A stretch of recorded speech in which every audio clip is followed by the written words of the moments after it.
नमस्कार मित्रांनो, मी दीपक वडवी.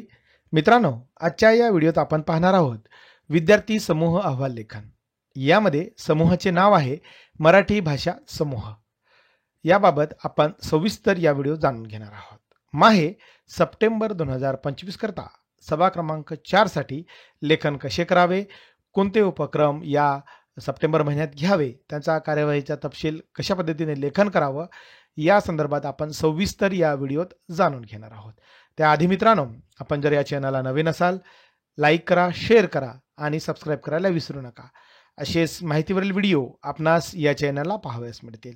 मित्रांनो, आपणास जर या विद्यार्थी समूहाचे अहवाल लेखनाचे PDF किंवा वर्ड फाईल हवी असेल तर डिस्क्रिप्शनला जी लिंक दिली आहे त्यावरून आपण हे प्राप्त करू शकता. या ठिकाणी मराठी भाषा समूहाचे प्रमुख त्या शिक्षकाचं नाव टाकायचं आहे. मराठी भाषा समूहातील सदस्यांची संख्या टाकायची आहे. मराठी भाषा समूहातील सदस्यांचे नाव मेन्शन करायचे आहे आणि समूह अंतर्गत झालेल्या बैठकीचे इतिवृत्त व उपस्थिती पत्रक या ठिकाणी नमूद करायचं आहे. शाळा, केंद्र, तालुका, जिल्हा आपणास या ठिकाणी टाकून घ्यायचा आहे. उपक्रम आहे उपक्रम क्रमांक 1 ग्रंथ प्रदर्शन. ज्या दिनांकाला घेणार आहोत किंवा ज्या आठवड्यामध्ये आपण घेणार आहोत ते या ठिकाणी आपल्याला टाकून घ्यायचं आहे. कार्यवाहीचा तपशील थोडक्यात या पद्धतीने लेखन करून घ्यायचं आहे. पुस्तक हे तुमचं सर्वात चांगलं सोबती असतं हे सांगणाऱ्या या ग्रंथ प्रदर्शनात आपलं मनपूर्वक स्वागत. या पद्धतीने आज आपण केवळ पुस्तक पाहणार नाही तर त्यांच्यातून विचार, प्रेरणा आणि ज्ञान यांना भिडणार आहोत असे सांगून मुख्याध्यापक यांनी प्रस्तावना केली. ग्रंथ प्रदर्शन म्हणजेच पुस्तक प्रदर्शनाचे आयोजन करणे हा एक खूपच सुंदर आणि शैक्षणिकदृष्ट्या समृद्ध करणारा उपक्रम आहे. यामुळे विद्यार्थ्यांमध्ये वाचनाची आवड निर्माण होते, पुस्तकाबद्दल आपुलकी वाढते आणि विविध साहित्य प्रकारांशी ओळख होते. या उपक्रमासाठी शाळेतील सर्व पुस्तके तसेच पालकांकडे असलेली पुस्तके या सर्वांचा मदतीने पुस्तके गोळा करून ग्रंथ प्रदर्शनाचे आयोजन आजच्या दिवशी करण्यात आले. यामध्ये काही उद्दिष्ट देखील ठरवण्यात आले. यामध्ये विद्यार्थ्यांचे वाचन संस्कृती निर्माण करणे तसेच विविध प्रकारच्या पुस्तकांशी ओळख करून देणे, पुस्तकांची मूल्यवत्ता तसेच विषय वैविध्य याबद्दल जाणीव वाढवणे, विद्यार्थी, शिक्षक, पालक यांच्यात वाचनावर आधारित संवाद वाढवणे असे ठरवण्यात आले. या ठिकाणी व्हिडिओ काढण्यात आले तसेच फोटो सोशल मीडियावर पाठवण्यात आले आहे. या पद्धतीने आपल्याला थोडक्यात लेखन करून घ्यायचं आहे. दुसरा उपक्रम आहे काव्य वाचन. या ठिकाणी आपल्याला तारीख किंवा आठवडा या ठिकाणी लिहून घ्यायचा आहे.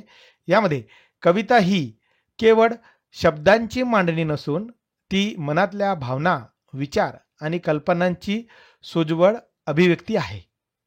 आज आपण या सुंदर काव्य प्रवासाला सुरुवात करीत आहोत आपल्या शाळेच्या काव्य वाचन उपक्रमाद्वारे.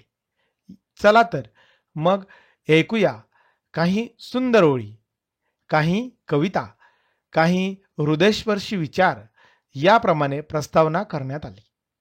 या उपक्रमामध्ये शाळेतील मुलांनी लिहिलेल्या कविता तसेच शिक्षकांनी लिहिलेल्या कविता व पालकांच्या कविता घेण्यात आले. यामध्ये उद्दिष्ट विद्यार्थ्यांमध्ये कविता वाचनाची आवड निर्माण करणे, भाषिक सौंदर्य, उच्चार व भावाभिव्यक्तीचा विकास, साहित्यिक जाणीवा वाढवणे, आत्मविश्वास वाढवणे व मंचावरील सादरीकरणाची तयारी करणे. विद्यार्थ्यांना व शिक्षक, पालक यांना काव्य वाचन स्पर्धेमध्ये फार आनंद झाला. तसा पालकांनी अनुभव व्यक्त देखील केला. शाळेतील काव्य वाचन उपक्रमाचे आयोजन म्हणजेच विद्यार्थ्यांच्या भाषेच्या सौंदर्यपूर्ण अभिव्यक्ती शिकवण्याचा एक अत्यंत प्रभावी मार्ग. काव्य वाचनाच्या माध्यमातून विद्यार्थ्यांची वाचन, उच्चार, भावभावना, भाषाशैली आणि सृजनशीलता विकसित होते. या ठिकाणी फोटो व व्हिडिओ तयार करण्यात आले. या पद्धतीने आपल्याला या उपक्रमाचं लेखन करता येणार आहे. पुढील उपक्रम आहे उपक्रम क्रमांक 3 व्याख्यान परिसंवाद. ज्या सप्ताहामध्ये घेणार आहोत तो सप्ताह किंवा तारीख या ठिकाणी आपल्याला टाकून घ्यायची आहे. शाळेत व्याख्यान आणि परिसंवाद उपक्रमाचे आयोजन करणे हे विद्यार्थ्यांच्या विचारप्रवाह, संवाद कौशल्य, सखोल चिंतन आणि भाषिक अभिव्यक्ती वाढवण्यासाठी अतिशय महत्त्वाचे ठरते. हे उपक्रम त्यांना मंचावर बोलायला शिकवतात, समोरच्यांचे मत ऐकायला शिकवतात आणि युक्तिवाद करता येतो हे आत्मविश्वासाने दाखवायला शिकवतात. या उपक्रमासाठी परिसरातील तसेच स्थानिक मराठी साहित्यिक, लेखक, कवी यांचे मराठी भाषेच्या अनुषंगाने आमंत्रित करण्यात आले व विविध विषयाच्या अनुषंगाने व्याख्यान आयोजित आज रोजी करण्यात आले.